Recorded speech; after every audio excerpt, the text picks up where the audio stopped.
하나님은 살아 계십니다. 우리 주님께서 오늘도 우리와 함께하고 계시고 우리의 예배를 친히 받으시고 계십니다. 우리 주님께서 우리 성도님들이 정말 이른 아침부터 첫 시간 하나님을 찬양하고 또 예배하는 그 귀한 예배를 하나님 받으시고 여러분 평생에 하나님의 놀라운 은혜와 축복을 부어주실 줄로 믿습니다. 찬양하는 삶은 축복이에요. 어떤 환경 속에서도 찬양하면 찬양하는 삶이 되는 거예요. 하나님 앞에 말씀을 받으실 때 이 말씀 속에서 주의 음성을 들으셔야 돼요. 그리고 나에게 주시는 말씀이 무엇인지를 확실하게 깨닫고 그 말씀을 내 삶에 적용하면 반드시 말씀의 능력이 나타나요. 그리고 삶의 열매로 확실히 경험되어진단 말이에요. 그래서 이 말씀을 들으시면서 너무나 마음에 확 와닿는 강하게 레마로 주시는 말씀, 그 말씀을 붙드셔야 돼요. 그리고 그 말씀 붙들고 기도하면 열매가 맺어지고 응답이 임하는 줄로 믿습니다. 자, 이 시편 104편은 이 창세기 1장을 기초로 해서 하나님의 천지 창조, 바로 하나님께서 하늘과 땅을 창조하시고 모든 만물을 창조하신 하나님이시다, 창조주이심을 선포하며 찬양하는 시입니다. 그래서 1절 보시면은 하나님의 창조적 능력을 찬양하고 있습니다. 내 영혼아 여호와를 송축하라.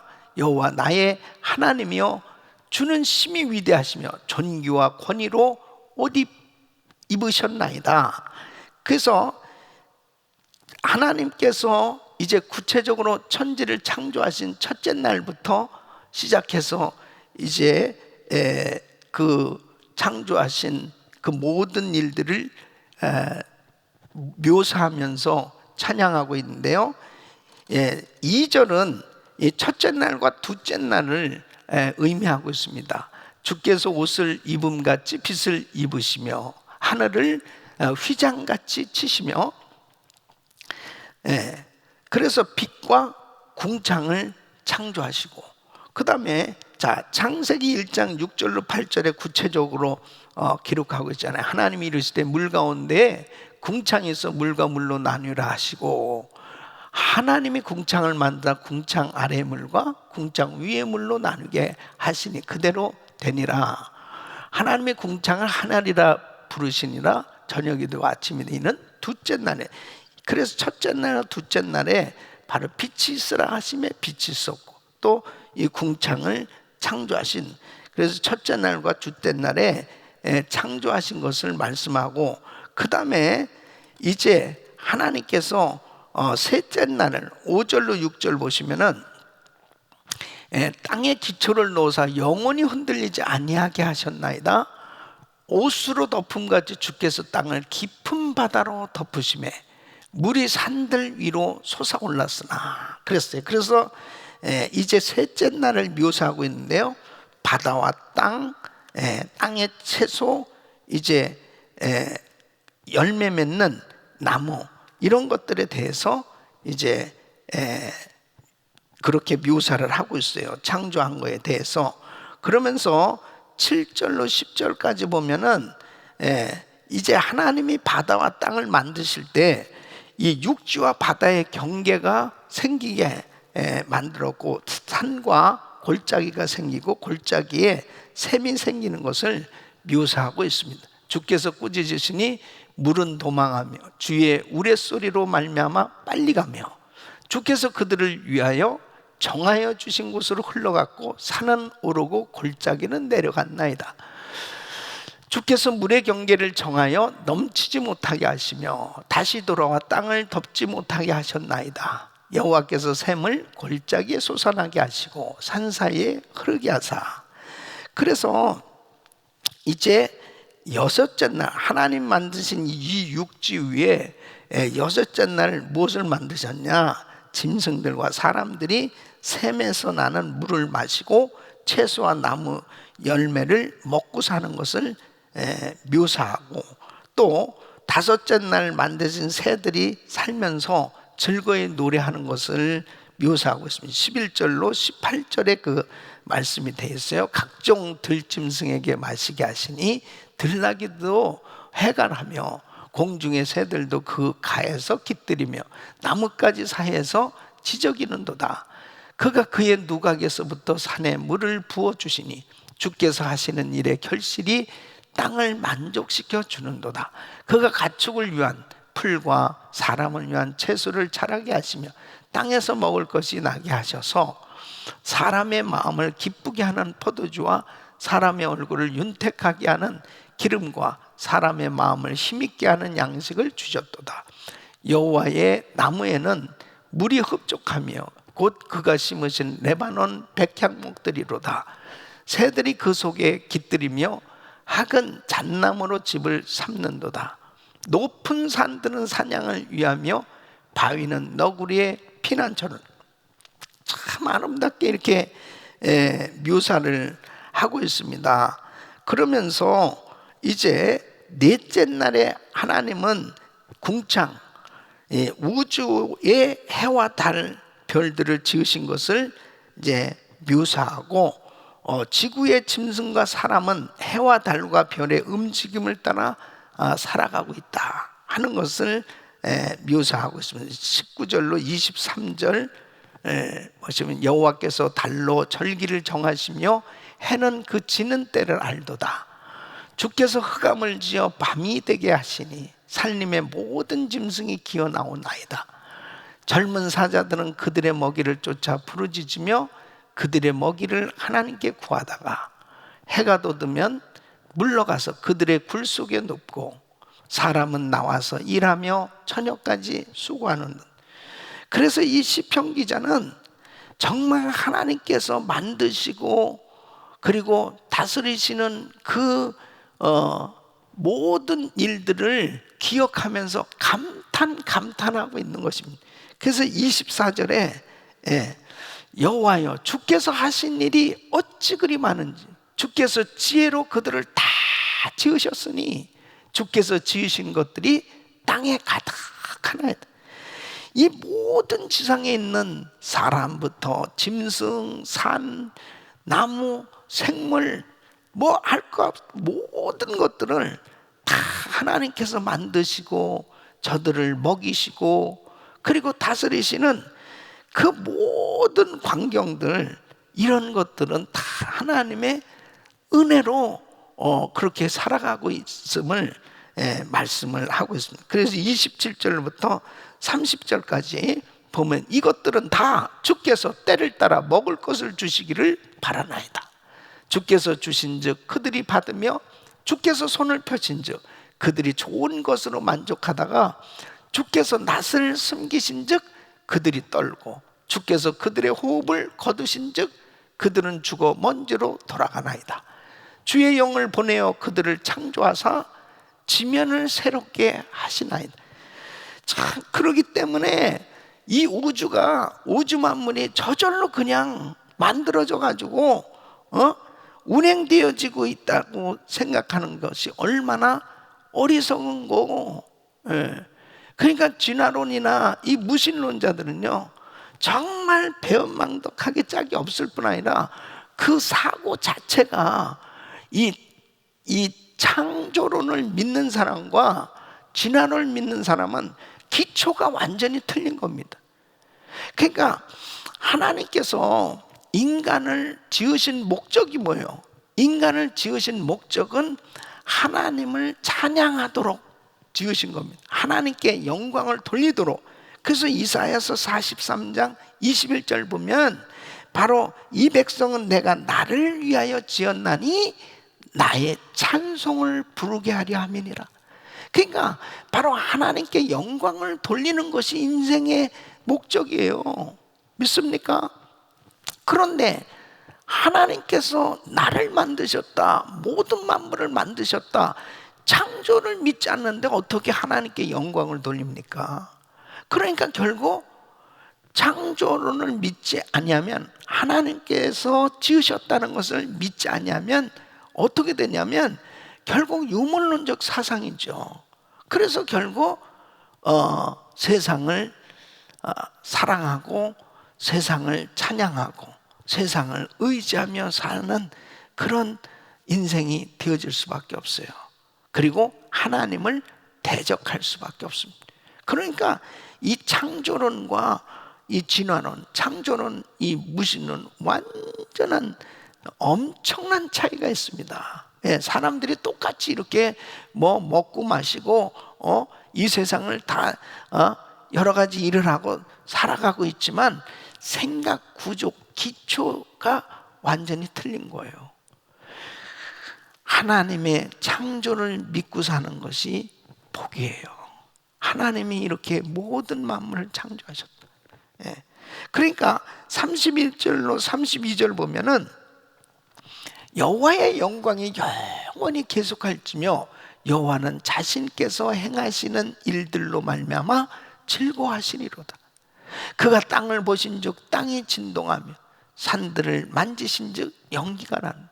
그러니까 하나님께서 모든 천지 만물을 창조하시고 하나님 보시기에 좋았더라, 심히 좋았더라, 그렇게 말씀합니다.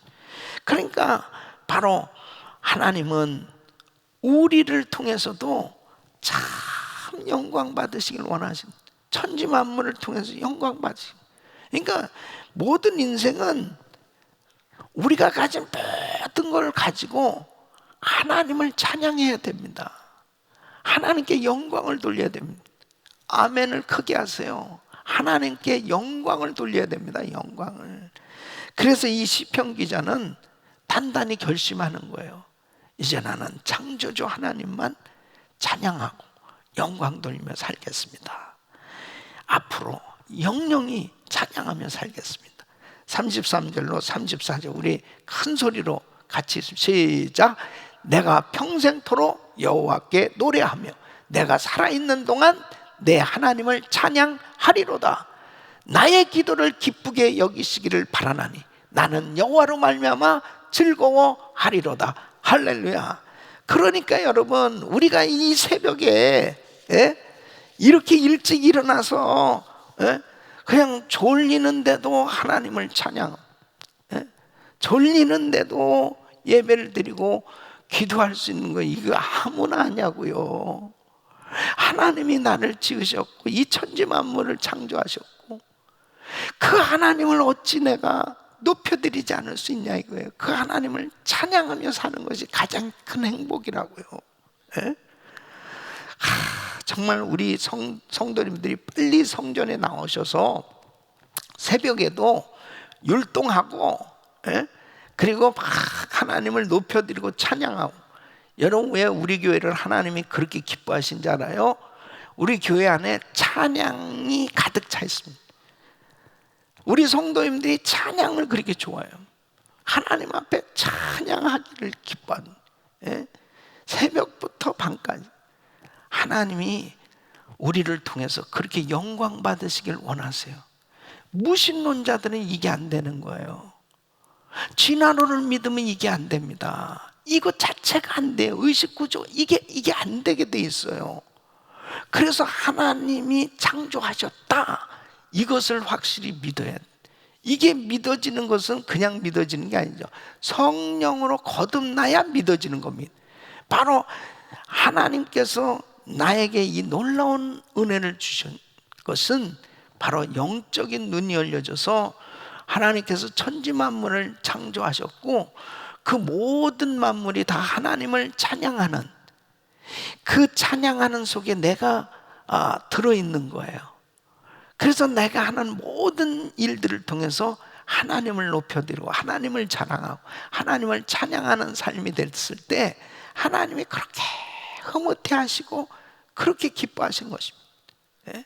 자, 35절 우리 같이 읽습니다. 시작. 죄인들을 땅에서 소멸하시며 악인들을 다시 잊지 못하게 하시리로다. 내 영혼아 여호와를 송축하라. 할렐루야. 결국은 새 하늘과 새 땅, 새 예루살렘이 임했을 때 오직 예수를 믿는 거듭난 성도들만 그 속에 들어가서 하나님을 찬양하며 영원히 살게 될 날이 온다니까요. 불신자 마귀에게 속한 모든 영들은 다 유황불못으로 던져줍니다. 그리고 고통을 당해요. 그러나 예수 믿고 구원받은 하나님의 백성들은 하나님께서 만드신 새하늘과 새 땅, 새 예루살렘에서 완전히 정말 그 감격하면서 하나님을 찬양하며 살게 된 그날이 옵니다. 그날이 오기 전에 우리는 이 땅에서 연습하는 거예요. 하나님의 자녀들은 찬양하며 살 수 있던, 이 코로나 바이러스가 창궐하는 이때도 우리가 이렇게 예배하고 찬양할 수 있다는 게 얼마나 감사해요. 이것은 내가 하는 것이 아닌 바로 하나님의 은혜가 임하니까 영적으로 열려진 사람이 그 하나님을 높여드리는 줄로 믿습니다. 자, 시편 105편. 이 시편 105편은요, 이건 역사십니다. 바로 이스라엘의 역사를 통해서 나타난 이 하나님의 언약, 이 신실하심을, 하나님의 신실하심을 찬양하는 역사십니다. 그러니까 시편 104편은 바로 이 창세기 1장을 배경으로 해서 천지창조하신 그 하나님, 그 하나님에 대해서 구체적으로 묘사하면서 바로 그 하나님을 높여드리고 찬양을 하도록 하는 이 교훈을 주고 있다면, 이 시편 105편은 이제 이스라엘의 역사를 기록하고 있어요. 그 역사를 기억하면서 후대에 이 백성들이 계속 시편 105편을 가지고 찬양을 하면서 하나님이 어떻게 우리 이스라엘에 역사하셨냐, 그 역사하신 그 하나님을 기억하면서 하나님을 높여드리고 하나님을 의지하고 하나님을 자랑하면서 그 하나님의 은혜 속에 살도록 인도하는 거죠. 그래서 1절로 2절 보면 여호와께 감사하고 그의 이름을 불러하려며 그가 하는 일을 만민 중에 알게 할지어다.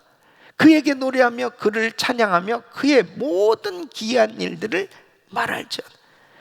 하나님께서 이스라엘 백성들에게 어떻게 그들에게 역사하셨냐, 이것은 정말 귀한 방법으로 하나님께서 역사하셨는데 이건 만민에게 전해야 될 일이다라는 거예요.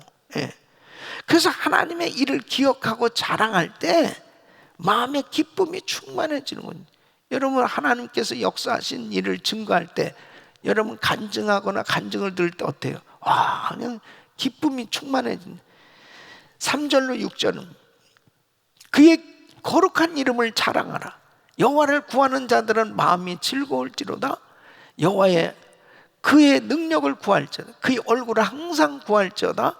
그의 종 아브라함의 후손 곧 택하신 야곱의 자손 너희는 그가 행하신 기적과 그의 이적과 그의 입의 판단을 기억할지어다. 그래서 바로 아브라함과 이삭과 야곱에게 언약을 맺으신 그 하나님, 그 하나님께서 어떻게 역사하셨냐 이거예요. 아브라함과 이삭과 야곱에게 언약을 맺으실 당시에 인구는 100명도 안 됐어요. 그리고 일정한 땅도 없어요. 그냥 유목민이었어요. 유목민. 그러나 분명한 건 뭐예요? 내가 너로 큰 민족을 이루게 해주겠다. 언약을 허락하셨잖아요. 그래서 12절로 13절에 보면 그때 그들의 사람의 수가 적어 그 땅에 나그네가 되어 이 족속에서 저 족속에게로, 이 나라에서 다른 민족에게로 떠돌아다녔. 이랬었다는 거예요. 그래서 심지어는 아브라함이 자기 아내를 빼앗기기도 하고 그런 막 힘들고 어려운 일들이 얼마나 많이 있었는지, 그럴 때마다 하나님이 개입하셔서 보호해 주셨어요. 왜? 언약을 맺으셨기 때문에. 이게 14절로 15절입니다. 그러나 그는 사람이 그들을 억압하는 것을 용납하지 아니하시고 그들로 말미암아 왕들을 꾸짖어 이르시기를 나의 기름 부은 자를 손대지 말며 나의 선지자들을 해하지 말라 하셨. 이렇게 쭉 하나님의 언약은 하나님의 그 약속을 받은 사람들에게 구체적으로 관여하시면서 이끄셨다. 그러면서 이제 요셉의 이야기를 하는 거예요. 요셉이 이 16절로 22절까지가 이제 요셉의 이야기인데, 이것이 바로 이제 애굽 노예로 이제 팔려가고, 거기에서 이 요셉을 통해서 애굽의 국무총리로, 그리고 그 아버지 야곱과 그 형제들을 집단으로 이제 애굽으로 이주하도록 이민 초청을 하죠. 그 기근 시에 바로 이렇게 애굽으로 인도해 왔는데, 그 수가 결국 엄청나게 번성하게 된 거예요. 그래서 23절로 24절에 보면 이에 이스라엘이 애굽에 들어가며 야곱이 함의 땅에 나그네가 되었도다. 여호와께서 자기의 백성을 크게 번성하게 하사 그의 대적들보다 강하게 하셨다. 그래서 결국은 430년이 지난 후에 어마어마하게 많아졌습니다. 히브리 민족이. 그리고 강성했단 말이에요. 그러니까 이제는 요셉을 알지 못하는, 요셉이 국무총리로 있을 때까지는 다 이렇게 인정을 받고 살았는데, 이제 요셉을 알지 못하는 왕이 일어나니까 핍박을 받기 시작합니다. 그게 이제 26절로 27절. 그리하여 그는 그의 종 모세와 그의 택하신 아론을 보내시니 그들이 그들의 백성 중에서 여호와의 표적을 보이고 함의 땅에서 징조들을 행하였다. 그 핍박을 받으면서 하나님 앞에 이제 부르짖으니까 하나님께서 모세와 아론을 보내서 이제 그들을 이끌어내도록 인도하시는 것을 말씀하고 있어요. 그래서 37절로 38절 보면 이제 출애굽하면서 나오는 그 사건을 묘사하고 있습니다. 마침내 그들을 인도하여 은금을 가지고 나오게 하시니 그의 지파 중에 비틀거린 자가 하나도 없었도다. 그들이 떠날 때 애굽이 기뻐했으니 그들이 그들을 두려워하며. 하나님께서 10가지 재앙을 통해서 이제 바로 왕부터 시작해서 다 두려워하면서 이제 떠나도록 그렇게. 그러면서 정말 기적같이 홍해를 건너고 광야에 나왔을 때 하나님은 구름 기둥과 불 기둥으로 이 백성들을 인도하시지 않았냐는 거예요. 39절에 여호와께서 낮에는 구름을 펴사 덮개를 삼으시고 밤에는 불로 밝히셨습니다. 그리고 메추라기 때로 먹이시고 반석에서 물을 나게 하셔서 생수를 마시게 하는 40절로 41절. 그들이 구한 즉 메추라기를 가져오시고 또 하늘의 양식으로 그들을 만족하게 하셨던 반석을 여신 즉 물이 흘러나와 마른 땅 강같이 흘러나. 이 큰 구원의 역사를 이루신 것은 이스라엘이 무슨 대단한 민족이기 때문이 아니고 하나님이 언약을 맺으셨는데 하나님은 그 언약을 이루신 거다는 거예요. 42절로 43절. 이는 그의 거룩한 말씀과 그의 종 아브라함을 기억하셨습니다. 그의 백성이 즐겁게 나오게 하시며 그의 택한 자는 노래하며 나오게 하니. 그러니까 하나님이 아브라함을 부르셨을 때 내가 너로 큰 민족을 이루고 내가 내게 복을 줘 내 이름을 창대케 하니 너는 복의 근원이 될지라. 그 약속한 것이 결국 400년이 지난 다음에 그 언약은 이루어졌다는 거죠. 자, 그러면 하나님이 왜 이렇게 하셨냐? 이렇게 하신 그 목적이 뭐냐? 45절 우리 같이 읽습니다. 시작. 이는 그들이 그의 율례를 지키고 그의 율법을 따르게 하려 하심이로다. 할렐루야. 그러니까 바로 창조주 하나님을 믿을 때 그 하나님을 찬양하고 그 하나님께 영광 돌리며 살지 않을 수 없는 것처럼, 바로 하나님의 언약을 믿는, 하나님과 언약을 맺은 신실한 백성들은 결국 이 세상에 살고 있지만 하나님의 통치를 받는 거예요. 그러니까 하나님의 말씀대로 살고 하나님 말씀에 순종하며 사는 백성 만들려고, 나는 하나님의 백성이다 하는 이 하나님의 백성으로 사는 사람들은 하나님 말씀으로 사는 사람들이에요. 믿습니까?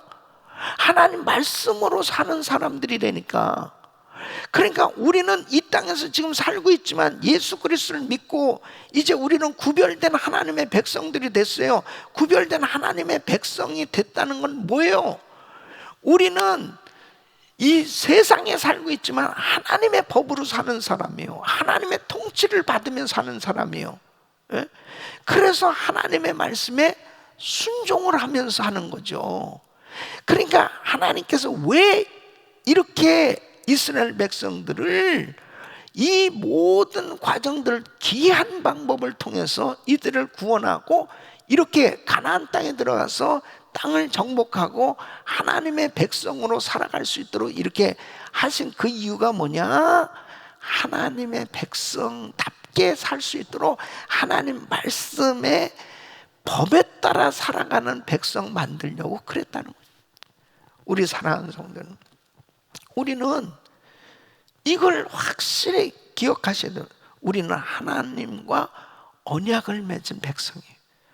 우리는 하나님의 말씀 따라 살아야 됩니다. 그래야 축복이에요.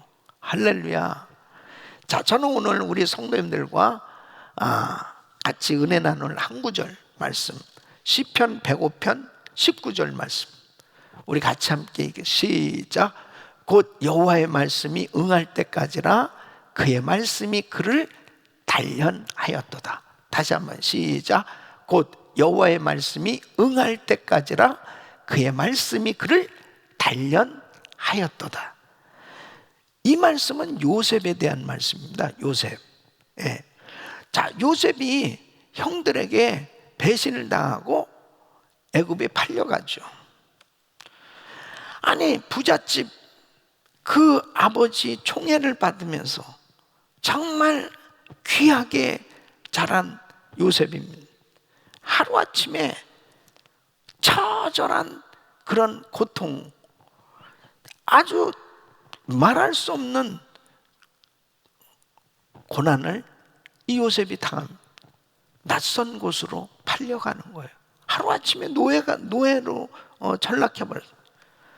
자, 그러면 왜 하나님이 이 요셉에게 이런 고통과 고난을 허락하셨냐 이거예요.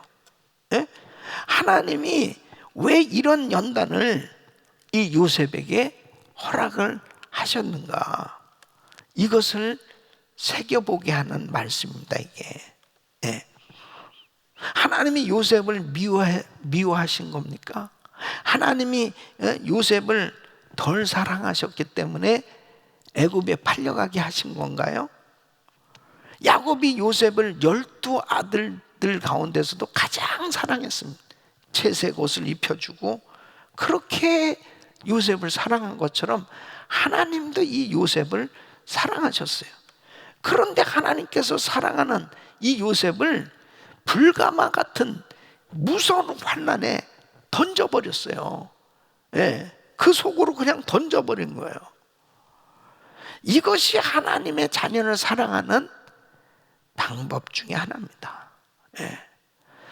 왜 하나님께서 요셉에게 이런 엄청난 시험과 환난을 허락하셨냐 이거예요. 하나님께서 요셉에게 놀라운 꿈을 보여주셨어요.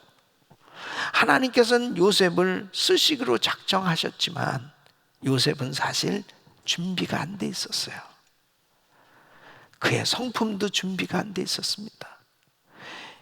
그때 당시 아버지의 총애를 받고 있었지만 형들이 실수하고 잘못하면 금방 고자질하고, 그리고 형들에게 미움을 받고, 그리고 결국은 다른 나라에 이렇게 노예로 팔려가는 이런 시험을 당하고, 그리고 억울하게 강간범으로 몰려서 옥살이를 하고, 이런 엄청난 시험을 당할 수밖에 없는 그런 요셉으로 하나님께서 완전히 환경을 바꿔놓으셨습니다.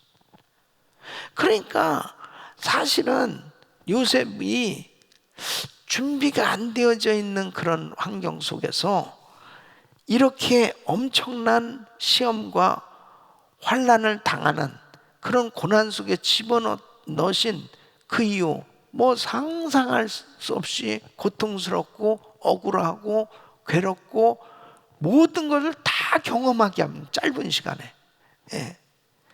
그래서 오늘 이 말씀은 곧 여호와의 말씀이 응할 때까지라 그의 말씀이 그를 단련하였도다.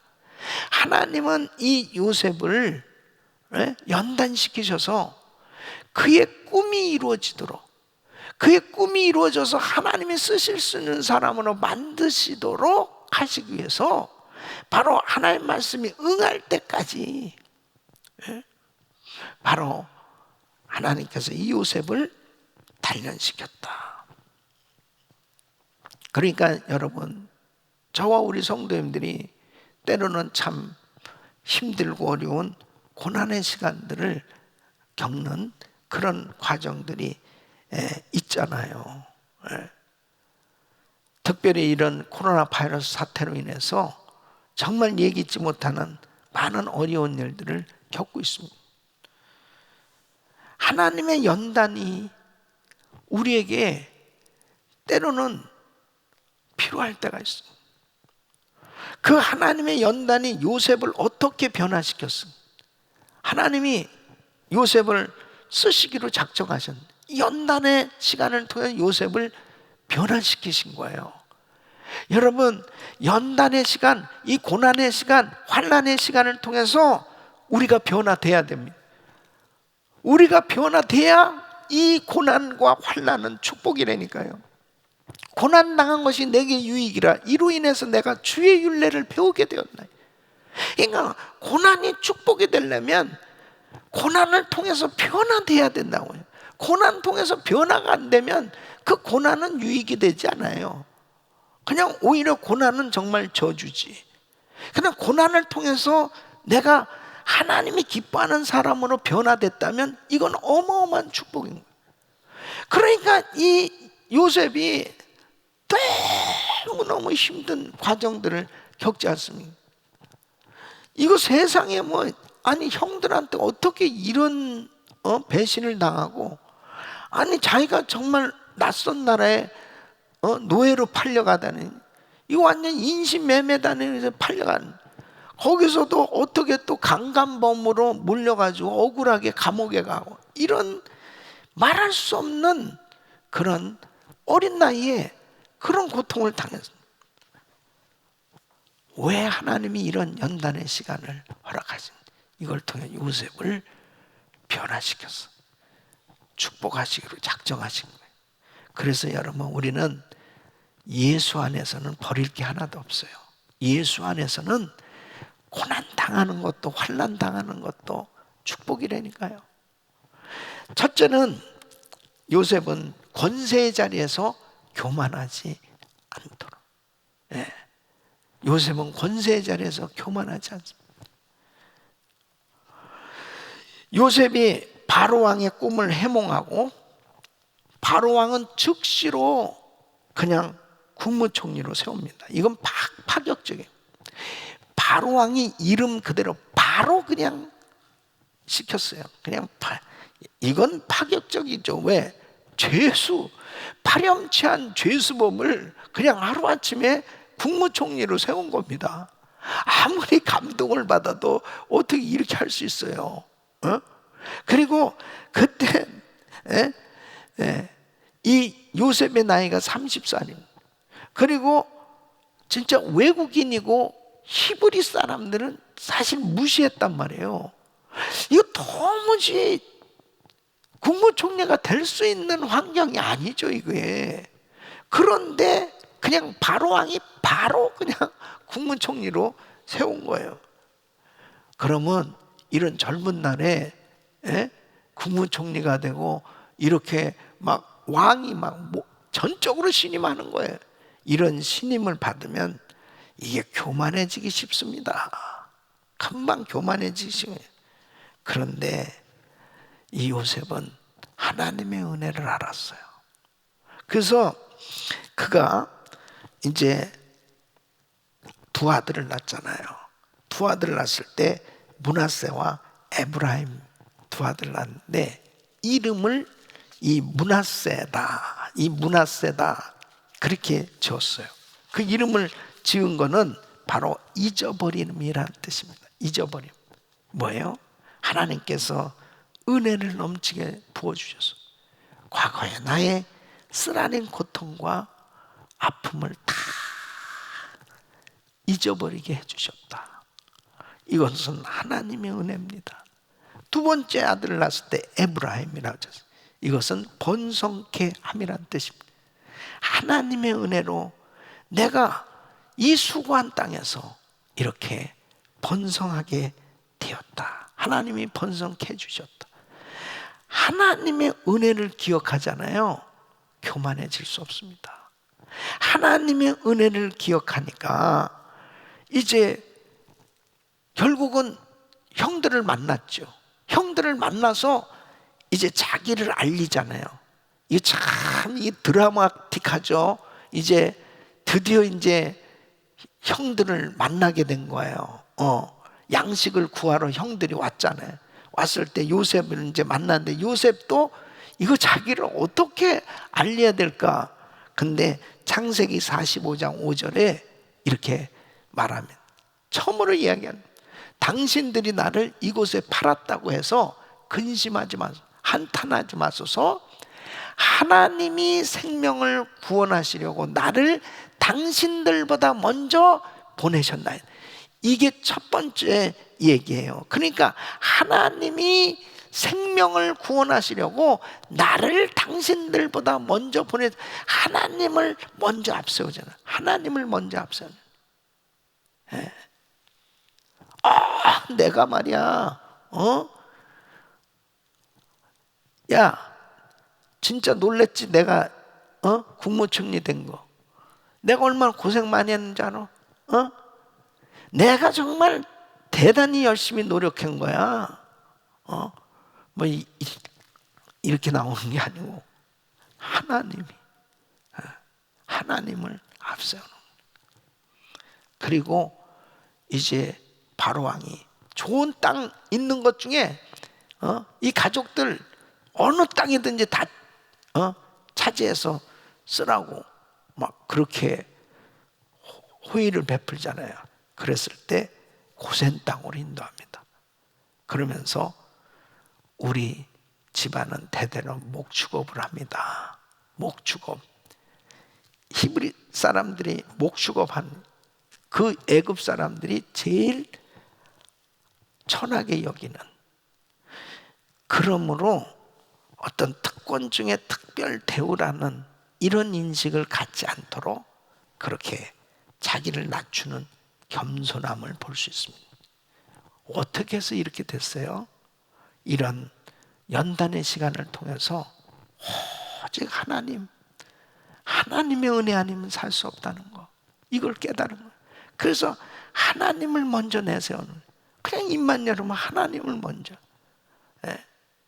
여러분, 연단의 시간은 참 하나님을 온전히 찾고 그분만을 온전히 높일 수 있는 그런 사람으로 만드는 계기가 되는 겁니다.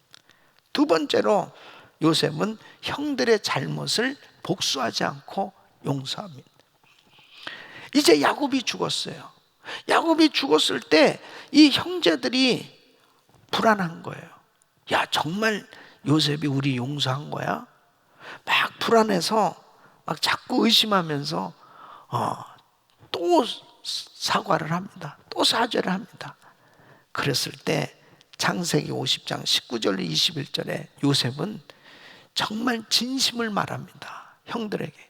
요셉이 그들에게 두려워하지 마소서. 내가 하나님을 대신하니까 당신들은 나를 헤아려 했으나 하나님은 그것을 선으로 바꾸사 오늘과 같이 많은 백성의 생명을 구원하게 하시려 하셨나니 당신들은 두려워하지 마소 내가 당신들과 당신들의 자녀를 기르리다 하고 그들을 간곡한 말로 위로하였다. 여러분, 악을 선으로 갚았어요. 요셉이 정말 형들의 잘못된 허물을 다 덮어두고 용서할 뿐 아니라 그들 온 가족들을 부양해주고 책임져주는 관용은 요셉이 영적으로 정말 성숙해진 겁니다. 세 번째는 요셉은 받은 것을 남을 위해 섬기는 데 씁니다. 요셉의 사실 과거를 보면 어떤 면에서 보면 아버지에게 사랑받는 시절 채색 옷을 입고 그렇게 많은 것으로 누리고 살 수 있을 때 그리고 또 보디발의 가정에 가서도 가정 총무가 돼서 자 그렇게 모든 환경들이 나아졌을 때 가만히 보면 사실 요셉이 지혜가 부족했기 때문에 그에게 있어서는 그런 그 좋았던 환경들을 통해서 물론 하나님의 손길에 의해서 다 결국 애굽에 가기 위해서 형들에게 미움도 받게 된 거고 또 보디발에게도 또 이렇게 어려움을 겪게 되는 그런 과정도 있는 거지만 보면은 사실 지혜가 부족한 부분들이 있었던 거죠. 근데 국무총리가 되고 난 다음에 그의 경제정책은 기가 막힙니다. 정말 7년 대풍년, 7년 대환란을 통해서 그 모든 애굽의 토지, 애굽의 모든 사람들까지, 집까지, 짐승까지 전부 바로 왕 앞에 다 이전하도록 그러면서 모든 백성들이 그 환란을 잘 극복할 수 있도록 기가 막힌 경제정책을 펴니다. 저는 정말 지금 이 시대야말로 요셉과 같은 대통령이 나와야 된다. 요셉과 같은 그 국무총리가 나오고 요셉과 같은 이런 지도자들이 세워져야 지금 미국의 이런 극심한 이 경제 환란 이것은 전 세계 경제 환란이에요. 이럴 때 모든 만물은 다 주의 손에 달려 있거든요. 그러니까 하나님께서 주시는 은혜로 하나님께서 주시는 지혜로 이 모든 어려움을 극복해야 돼요. 믿습니까? 극복해야 돼요. 그런데 바로 이 요셉은 이러한 것들을 가지고 섬기는데 완전히 들여진 거예요. 이 섬기는 리더십 그리고 가진 것을 남을 위해서 섬길 때 하나님은 주라 그리하면 돌려주리니 그러니까 섬기는 자에게는 계속 더 섬길 수 있도록 그렇게 풍성하게 은혜를 주시는 겁니다. 계속해서 바로왕 앞에 바로왕을 섬긴 자기는 사실 2인자예요.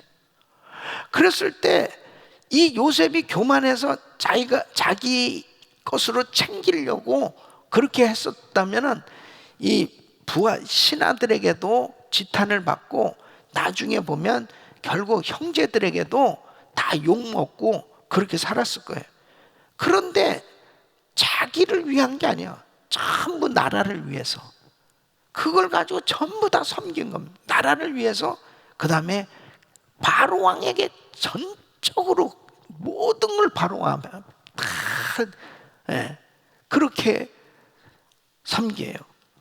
나중에 보면 그의 권세는 더 견고해지고 왕에게 신임을 받을 뿐 아니라 신하들에게까지 다 신임을 받아요.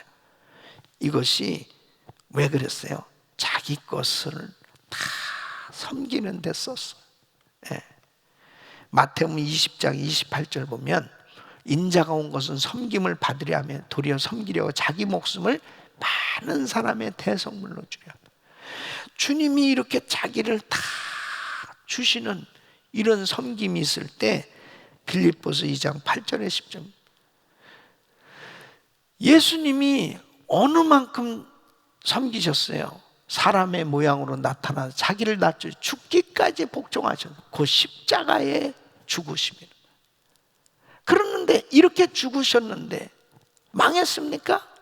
이름으로 하나님은 그를 지극히 높여 모든 이름 위에 뛰어난 이름을 주사 하늘에 있는 자들과 땅에 있는 자들, 땅 아래에 있는 자들은 모든 무릎을 예수의 이름에 꿇게 하시고, 그래서 우리 주님 가장 높임을 받으셨어요. 여러분, 섬기는 자가 큰 자예요. 섬기는 자가 결국은 존경을 받고 섬기는 것이 남는 것인 줄로 믿습니다. 요셉처럼 많은 것을 소유하게 될 때, 점점 높아질 때 더 관대하고 더 섬기려고 하잖아요. 하나님께서 더 많은 것을 주시고 더 풍성하게 세워주시는 줄로 믿습니다. 우리 사랑하는 성도 여러분, 우리는 어떻게 하면 하나님의 나라를 좀 섬길까? 어떻게 하면 하나님의 백성들을 좀 섬길까? 하나님이 내게 주신 것 가지고 어떻게 하면 좀 더 많이 섬길까? 그러니까 여러분, 이 투자의 귀재인 워런 버핏이요, 이 양반이 주식을 투자해가지고 진짜 재벌 됐잖아요. 근데 진짜 멋진 투자가 뭔지 압니까? 몇 년 전에 그는 370억 불에 달하는 주식을, 이걸 완전히 자선단체에 다 후원으로 투자를 한 거예요. 최고의 투자였던 거예요. 그것을 그때 당시 시가를 보면 주가가 440억 불입니다. 그 중에 300억 불은 빌 게이츠 재단의 자선단체에 기부를 하면 빌 게이츠도 깜짝 놀란 거죠. 이 300억 불이라는 게 어마어마한 거예요. 빌 게이츠도 자기의 재산 500억 불 가운데 1000만 불만 자식들에게 딱 남겨주고 나머지는 전부 기부하기로, 사회에 전부 다 기부하기로 그렇게 작정한, 하나님이 주신 그 마음이죠. 내가 어떻게 사는 것이 지혜인가? 결국 남을 위해서 다 주면서 사는 것이 그게 지혜예요. 근데 크리스천 가운데 하비럽이 이 회사는 데이빗 그린이라는 사람, 이 사람이 크리스천 기업가로서는 가장 많이 지금 헌금을 하고 있습니다. 하나님 앞에 저는 이런 크리스천 기업가들이 좀 우리 교회 안에 많이 나왔으면 좋겠다. 이런 크리스천 기업가. 근데 회사의 사명 선언문이 이거예요. 우리의 사명은 성경의 원칙과 일치하는 방식으로 회사를 운영함으로써 우리가 하는 모든 일을 통해 주님을 높이는 것이다. 그래서 주일마다 매장을 닫고요. 그리고 이 회사는 빚이 없어요.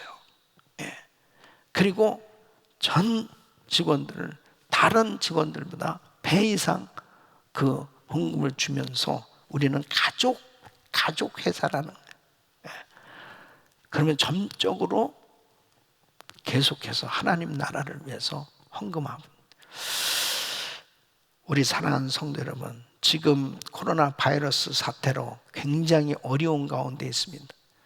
그런데요, 우리는 어떻게 나눌 것인가를 더 생각하면서, 어떻게 내가 가지고 있는 걸 섬길 것인가 생각하면서 기도하면 하나님께서는 그 어려운 가운데서도 더 풍성하게 더 누리며 살 수 있도록 하나님께서 축복해 주실 줄로 믿습니다. 연단 가운데 깨달은 것은 모든 소유는 하나님의 것이다. 그래서 하나님을 섬기는 이런 삶이 되어서 날마다 승리하는, 그리고 보람된 복된 삶 되시기를 예수 이름으로 축원합니다.